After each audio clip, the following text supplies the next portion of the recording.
নমস্কার, স্বাগত আপনাদের ত্রিপুরা নিউজ 8-এর বিকেলে লাইভ অনুষ্ঠানে। এই মুহূর্তে আমি আপনাদের সাথে রয়েছি পূজা। বলাই যেতে পারে যে আজকে আমরা কি বিষয়ে আলোচনা করতে চলেছি নিশ্চয়ই আপনাদের আগ্রহ জাগতেই পারে। সেই বিষয়টি জানিয়ে দেওয়ার আগে আপনাদের সামনে তুলে ধরার চেষ্টা করব যে আমাদের কমেন্ট সেকশন একেবারে উন্মুক্ত রয়েছে, সেখানে আপনারা আপনাদের নিজস্ব মতামত তুলে ধরতে পারেন। কি বলতে চাইছেন আপনারা, আপনাদের মতামত কি, এই বিষয়টিকে আপনারা কিভাবে দেখছেন, আপনাদের এই বিষয়টির পেছনে কি যুক্তি রয়েছে, তা কিন্তু অবশ্যই আপনাদেরও অধিকার রয়েছে আপনাদের কথা বলার। সেখানে আপনারা আমাদের কমেন্ট সেকশনে অবশ্যই তুলে ধরতে পারেন। আজকে যে বিষয়টি আলোচনা করব আমরা, ইতিমধ্যেই নিশ্চয়ই আপনারা যারা আমাদের প্রত্যেক সময়ের যারা দর্শক রয়েছেন, দর্শক বন্ধুরা রয়েছেন, নিশ্চয়ই আপনারা প্রত্যেক সময় দেখেন যে আমরা রাজ্যের কোনো না কোনো জায়গায় যে সামাজিক অবক্ষয়গুলো চলছে তাগুলো নিয়ে আমরা আপনাদের সামনে তুলে ধরার চেষ্টা করি। আজকেও এমন একটি ঘটনা আমরা তুলে ধরার চেষ্টা করব। আমরা দাবি করে থাকি যে আমরা সভ্য সমাজে বসবাস করি, একই ধরনের সভ্য সমাজ, এবং এই দৃষ্টান্তগুলি আগামী দিনে ভবিষ্যতের কাছে বা ভবিষ্যৎ প্রজন্মের কাছে আমরা কি দৃষ্টান্ত তুলে ধরে যাচ্ছি, সেটা কিন্তু বড় প্রশ্ন বর্তমানে। আজকে আমরা যে বিষয়টিকে নিয়ে আলোচনা করব, যারা আমাদের সর্বসময় দর্শক বন্ধুরা রয়েছেন তারা নিশ্চয়ই দেখতে পাচ্ছেন যে আজকে বা গতকালকে আমরা একটা বিষয় নিয়ে আলোচনা করছি। সেই বিষয়টি হচ্ছে একটি আশ্রমকে নিয়ে বা একজন ঢঙ্গি বাবাকে নিয়ে আমাদের বিশেষ কিছু তুলে ধরা আপনাদের কাছে। হ্যাঁ, অবশ্যই ঢঙ্গি বাবা বলতে হচ্ছে কি কারণে তা আমরা ধীরে ধীরে আপনাদের সামনে প্রকাশ করব। হয়তোবা বিভিন্ন জায়গায় রাজ্যের বুকে আশ্রম রয়েছে, কিন্তু একটি আশ্রমের জন্য প্রত্যেকটি আশ্রমের নাম কালিমা লিপ্ত হবে তা কিন্তু নয়। এমনই একটি আশ্রম আজকের দিনে আমাদের কাছে যে খবর উঠে এসেছে, তার প্রত্যেকটি চিত্র আপনারা দেখতে শুরু করলে আপনারাও ভাবতে শুরু করবেন কি আদৌ আশ্রম নাকি অন্য কিছু, নাকি আমরা যে নামটিতে নামাঙ্কিত করছি সেটাই সত্যি। নিশ্চয়ই আপনাদের ভাবাতে সেটা বাধ্য করবে। আমরা আজকে যে বিষয়টি তুলে ধরতে চাইব, কে এই দামচন্দ্র মলসম। দামচন্দ্র মলসমের নাম উঠে আসছে কেন? দামচন্দ্র মলসম কে? তিনি এমনই একজন বাবা, অর্থাৎ সেই আশ্রমের মহাগুরু যাকে বলা হয়, দামচন্দ্র মলসম উনার নাম। তার বাড়ি রয়েছে আমাদের কাছে যতটুকু খবর 18 বুলা যে এলাকাটি রয়েছে সেই এলাকায়। তিনি এমনই বাবা যার নাকি নিজের দুজন স্ত্রী রয়েছে। তাকে নিয়ে বর্তমানে প্রশ্ন উঠতে শুরু করে দিয়েছে। আমরা যারা দেখি যে এমন অনেক মহাগুরুরা রয়েছে, এমন অনেক সাধু সন্তরা রয়েছে যাদের আমরা দেখতে পাই যে সমস্ত মোহ মায়া ত্যাগ করে তারা একটা পর্বকে পেরিয়ে সেখানে ঈশ্বরের প্রতি নিজেদেরকে একেবারেই বিলীন করে দিয়ে থাকে। কিন্তু সেখানে আমরা বর্তমান যে মহাগুরু বা বর্তমানে যে বাবার কথা আমরা বলছি বা যে ঢঙ্গি বাবার কথা আমরা বলছি, সেই দামচন্দ্র মলসমের মোহমায়া ত্যাগ তো দূরের কথা, ওনার একসাথে 2 জন স্ত্রী রয়েছে। শুধু তাই নয়, আরো যে বড় ইলিগেশন বা বড় যে অভিযোগ ইতিমধ্যে উঠে আসছে ওনার বিরুদ্ধে, তিনি অন্যের স্ত্রীকে বা অন্যের ঘরের গৃহবধূকে হিপনোটাইজ করে নিজের শারীরিক চাহিদা মিটিয়ে যাচ্ছেন এই ঢঙ্গি বাবা। এই বড়সড় অভিযোগটি এই মুহূর্তে উঠে আসছে এবং তাকে নিয়ে নানান প্রশ্ন আপনাদের মধ্যেও জাগতে শুরু করবে যে কতটুকু তথ্য রয়েছে ত্রিপুরা নিউজ 8-এর কাছে, কেন এই ধরনের বক্তব্য তুলে ধরছে। ত্রিপুরা নিউজ 8 কখনো তথ্য ছাড়া কথা বলে না। আমরা অবশ্যই আপনাদের যে বিষয়গুলি তুলে ধরছি তা একে একে আমরা প্রমাণও করব। যদি এই বাবা নিজে এতটাই সত্য বা এতটাই সেখানে সাধু ছিলেন, তবে আমরা ত্রিপুরা নিউজ 8 যখন ক্যামেরা বন্দি করতে যাই, এই অভিযোগগুলির মূলে যখন আমরা গ্রাউন্ড জিরোতে গিয়ে পৌঁছই বা সেই আশ্রম মহাগুরু সেবা আশ্রম সোসাইটি নামে যা খ্যাত, সেখানে গিয়ে যখন আমরা প্রবেশ করি, যখন আমরা এই ঢঙ্গি বাবা সাথে কথা বলার চেষ্টা করি, উনি রীতিমতো আমাদের ক্যামেরাকে এড়িয়ে যান, আমাদের ক্যামেরা থেকে পালিয়ে গিয়ে লুকিয়ে থাকেন। কি কারণে? এর পিছে কি কারণ রয়েছে? গতকালকে আমরা একটি কল রেকর্ডিং এর যে অডিও ছিল তা আমরা আপনাদের শোনানোর চেষ্টা করেছি বা আমরা দেখানোর চেষ্টা করেছিলাম। আপনারা নিশ্চয়ই তাতে কিছুটা পরিষ্কার রয়েছেন কেন ঢঙ্গি বাবা নামে খ্যাত রয়েছেন উনি, বা আপনাদের কাছে হয়তো বা কনসেপ্ট ক্লিয়ার রয়েছে এই ঢঙ্গি বাবার নাম কেন পড়েছে ওনার নামে এবং কেন বর্তমানে তিনি এতটাই বিখ্যাত হয়ে উঠেছেন।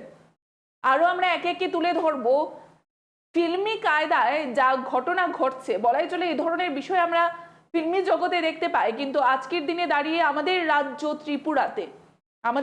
ত্রিপুরার টাকার জোলা অর্জুন ঠাকুর পাড়াতেই উনার মূলত যে আখড়া রয়েছে, আখড়াই বলা চলে তাকে, আশ্রম তো অবশ্যই বলা যায় না। আখড়া কি কারণে বলা?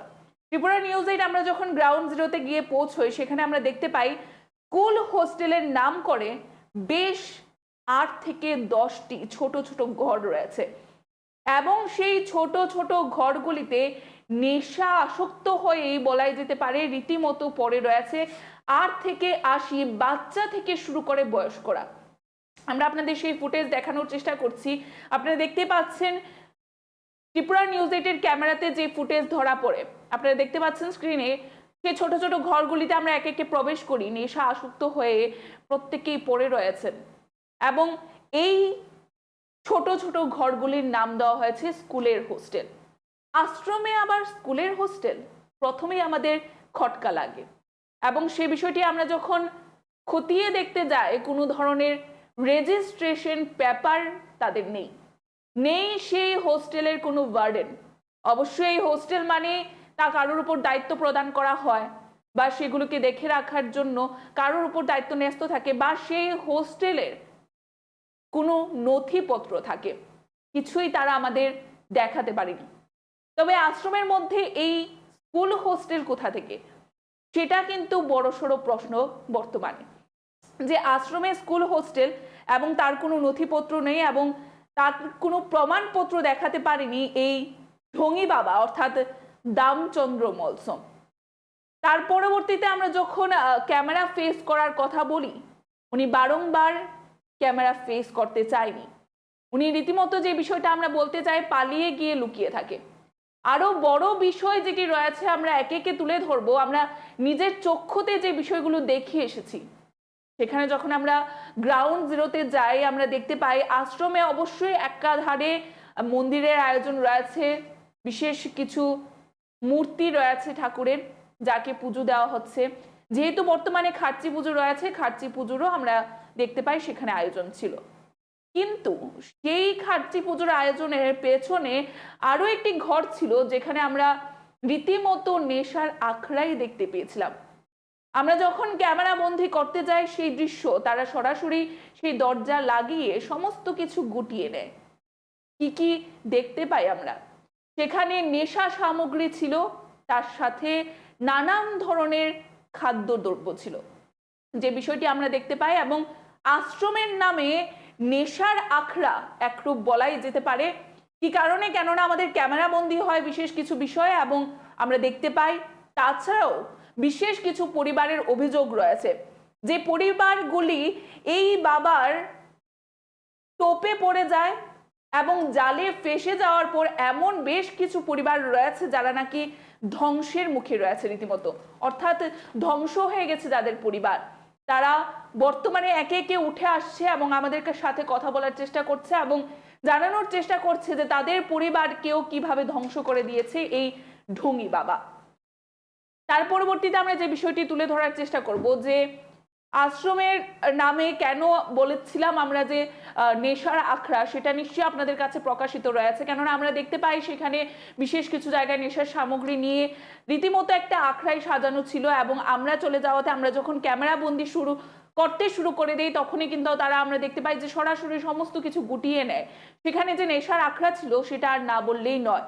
তাছাড়াও নানানভাবে প্রলোভিত করার চেষ্টা করা হয় আমাদেরকে, যাতে কোনোভাবেই এই সংবাদটি প্রকাশিত না হয়, এমনটাও আমরা আপনাদের সামনে তুলে ধরার চেষ্টা করছি, যাতে এই সংবাদকে সেখানেই বন্ধ করে দেওয়া হয়। সেই কারণেও আমাদেরকেও প্রলোভিত করার চেষ্টা করা হয়। কিন্তু যেহেতু সামাজিক অবক্ষয় রয়েছে, আমাদের দায়িত্ব একটি সংবাদ মাধ্যমের, একটি নিরপেক্ষ সংবাদ মাধ্যমের দায়িত্ব এই বিষয়গুলির পেছনে কি কি সত্যতা রয়েছে, কি রহস্য রয়েছে তা উদ্ঘাটন করে জনগণের সামনে তুলে ধরা। জনগণ বিষয়টিকে কিভাবে দেখছে এবং জনগণকে এই ধরনের জালে ফাঁসার আগে সচেতন করে দেওয়াটাই আমাদের দায়িত্ব। এবং সে কারণেই আমরা গতকাল সেই জায়গায় গিয়ে পৌঁছি এবং সেখানে আমরা কথা বলার চেষ্টা করি সেই বাবার সাথে। সেই বাবার দিক থেকে আমরা স্পষ্টীকরণ তুলে ধরার অবশ্যই চেষ্টা করেছিলাম, কিন্তু নিশ্চয়ই ওনার মধ্যে কোনো খোট থাকায় উনি আমাদের ক্যামেরাকে এড়িয়ে যায়, পালিয়ে গিয়ে লুকিয়ে থাকে। সেখানে কিছুটা না কিছু বিষয় নিশ্চয়ই আপনাদের কাছেও পরিষ্কার রয়েছে। এবার বাবার যে বক্তব্য রয়েছে, আমাদের কাছে যে অডিও ছিল সেখানে বাবার বক্তব্য ছিল মহাদেব স্বয়ং নাকি উনার মধ্যে প্রবেশ করে এবং উনার শরীরে প্রবেশ করার পর পুত্রী রূপে তিনি সেখানে যারা ভক্তরা থাকেন তাদের সাথে উনার সহবাস করেন, এমনটাই উনার বক্তব্য। অর্থাৎ সেই মহাগুরু, সেই ঢঙ্গি বাবা যার চিত্র আপনারা দেখতে পাচ্ছেন, দামচন্দ্র মলসমের বক্তব্য। তাছাড়াও নানান অভিযোগ রয়েছে, আরো কটা অভিযোগ আমরা তুলে ধরবো। একের পর এক অভিযোগের আমরা পর্ব অবশ্যই আপনাদের সামনে তুলে ধরবো, কিন্তু তার আগে আমরা বর্তমানে যে পরিবারটি রয়েছে তড়িৎ দেববর্মা, আমাদের কাছে যিনি প্রথমত অভিযোগ তুলে ধরেছিলেন, উনার পরিবারের কথা আমরা তুলে ধরবো। উনার পরিবারের উনার স্ত্রী সেখানে যায়, এই দামচন্দ্র মলসম যে মহাগুরু, যে বাবা নামে নিজেকে দাবি করে থাকেন, উনার জালে ফেসে উনার পরিবারটি সম্পূর্ণরূপে ধ্বংস হয়ে যায়। এবং উনার পরিবারে উনার স্ত্রীকে এমন কিছু, উনার বক্তব্য রয়েছে যে এমন কিছু ড্রাগস জাতীয় বা কিছু নেশা জাতীয় সেবন করানো হয় যাতে করে উনার মহিলা বা উনার ঘরের যে স্ত্রী রয়েছে, গৃহবধূ, সে রীতিমতো পাগল পাগল অবস্থা। এবং তাকে যখন সঠিক করানোর জন্য সে বাবার আশ্রয় হয় আবারও তড়িৎ দেববর্মা, তখন সেই বাবা 5 লক্ষ টাকা, এত বড় একটি অ্যামাউন্ট বা লক্ষ লক্ষাধিক টাকা সেখানে হয়তোবা বাবা এভাবেই হাতিয়ে নিচ্ছেন জনগণের থেকে। এভাবেই তিনি ওনার আশ্রমকে এত সুন্দর নেশার আখড়ায় পরিণত করতে পেরেছেন, হয়তোবা এভাবেই অনেক পরিবারকে নষ্ট করে। এবং সেই অভিযোগগুলি আমরা তুলে ধরছি, সেগুলির এভিডেন্স রয়েছে আমাদের কাছে। এমনটাও আমাদের কাছে অভিযোগ রয়েছে যে সেই তড়িৎ দেববর্মা থানায়ও যায়, থানার দ্বারস্থ হয়, প্রশাসনিক আধিকারিকদেরও দ্বারস্থ হয়। এবার পরবর্তীতে কি ব্যবস্থা গ্রহণ করা হয় সেটাই দেখার। আমাদের রাজ্য সরকার রয়েছেন, আমরা অনুরোধ রাখবো এই সংবাদটি পরিবেশনের পর যাতে করে এই বিষয়টিকে সঠিকভাবে দেখা হয় এবং এই ধরনের ঢঙ্গি বাবা, বলাই যেতে পারে এই ধরনের যারা বাবা নামে নিজেদেরকে জাহির করে থাকেন, মহাগুরু নামে জাহির করে মহাগুরু সেবা আশ্রমের নামে নেশার আখড়া, সেখানে ছোট থেকে শুরু করে বড় প্রত্যেকের জীবনকে ধ্বংস করে দেওয়া, যারা ভবিষ্যৎ প্রজন্ম রয়েছে তাদেরকেও নেশা আসক্ত করে ফেলে রাখা ছোট ছোট ঘরে, বা স্কুল হোস্টেলের নাম করে এত বড় কেলেঙ্কারি, সেটা যেন অতি সত্বর খতিয়ে দেখা হয় এবং তাকে নিয়ে কোনো সমাধান করা হয়। আমরা একে একে আমাদের ক্যামেরায় ধরা পড়া প্রত্যেকটি ফুটেজ আপনাদের সামনে তুলে ধরেছি এবং আমরাও চাইবো যে আপনারা এই বিষয়গুলিকে ভেবে দেখবেন।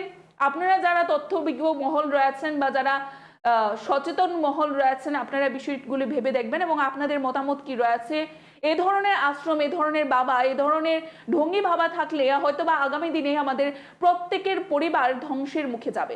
আমরা ঠিকানা বলে দিয়েছি, অ্যাড্রেস বলে দিয়েছি, বাবার নামও বলে দিয়েছি, কখনোই আপনারা এই টোপে পড়বেন না, অর্থাৎ এই ধরনের জালে ফেসে যাবেন না।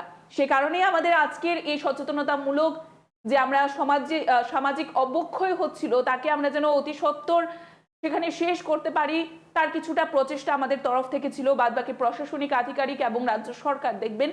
আমরা আশা রাখবো আগামী দিনে যেন এই আশ্রম আর তার আখড়াকে বাড়িয়ে না দিতে পারে, বা যে স্কুল হোস্টেলের নাম করে নেশার আখড়া বানিয়ে দেওয়া হয়েছে তা যেন অতি সত্বর বন্ধ করে দেওয়া হয়, তার চেষ্টা যেন করা হয়, সেটাই আমরা অনুরোধ রাখবো।